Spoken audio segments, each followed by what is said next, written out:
Matagal nang pumanaw ang sexy star na si Pepsi Paloma.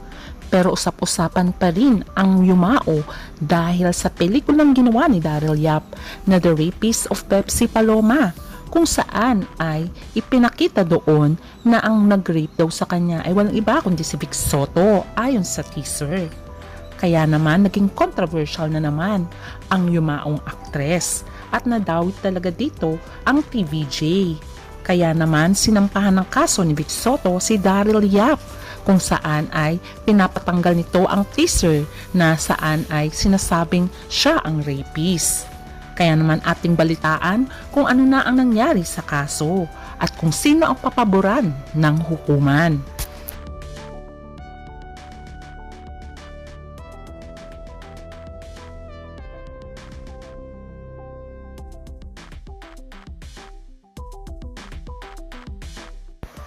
Dahil sa isa sa pelikula muli, ang buhay ni Pepsi Paloma, kung saan lumabas ang teaser, kung saan ay sinabi dito na nirape daw umano siya ni Vic Soto, ay nagtrending muli ang yumaong aktres. Kaya naman usap-usapan until now kung sino nga ba talaga si Pepsi Paloma at bakit siya nagpakamatay.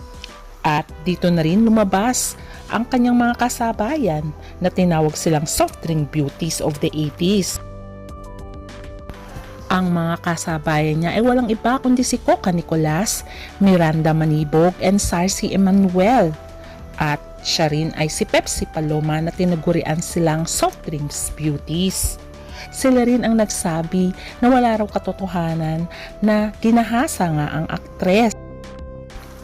Ayon sa mga soft drinks beauties, inamin nilang walang katotohanan ang rape na inaakusa sa TVJ dahil gawa-gawa lamang daw ito ng kanilang talent scout at manager na si Ray De La Cruz para nga paangitin at magkaroon muli ng ingay ang pangalan ni Pepsi Paloma.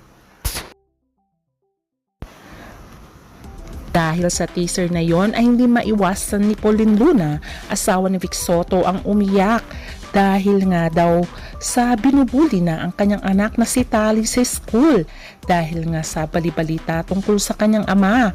Kaya masakit kay Pauline Luna ang ganitong mga balita.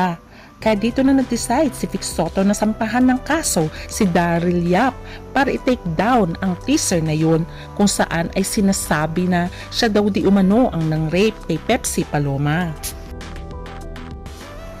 Nagkita si Daryl Yap at si Vic Soto sa korte pero walang nagsalita tungkol dito sa kaso at parehong tahimik ang dalawa dahil dinidinig na sa korte ang hinaing petisyon ng actor TV host na si Vic Soto laban sa direktor na si Daryl Yap. Napaiyak at nag-post ang asawa ni Vic Soto na si Pauline Luna bilang pasasalamat dahil pinagbigyan ng Muntinlupa Regional Trial Court ang kanilang petisyon laban sa direktor na si Daryl Yap at nagpapasalamat sa Diyos dahil dininig ang kanyang panalangin.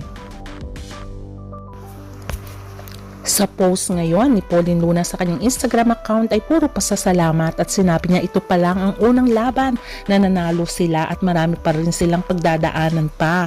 Kaya naman nagpapasalamat sa Diyos sa lahat ng fans, kaibigan, kapwa celebrities na naniniwala na wala ngang kasalanan si Vic Soto.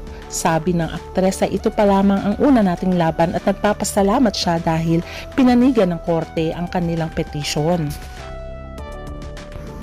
Sa inilabas na desisyon ng Muntinlupa RTC Branch 205, nakasaad na partially granted ang petition ni Vic Soto na writ of habeas data laban kay Director Daryl Yap. Dito, inutos ng korte na burahin ni Daryl Yap ang mga teaser ng video ng kanyang pelikula tungkol sa buhay ni Pepsi Paloma kung saan ay sinasabi dito na si Vic Soto ang nanggahasa sa sexy actress.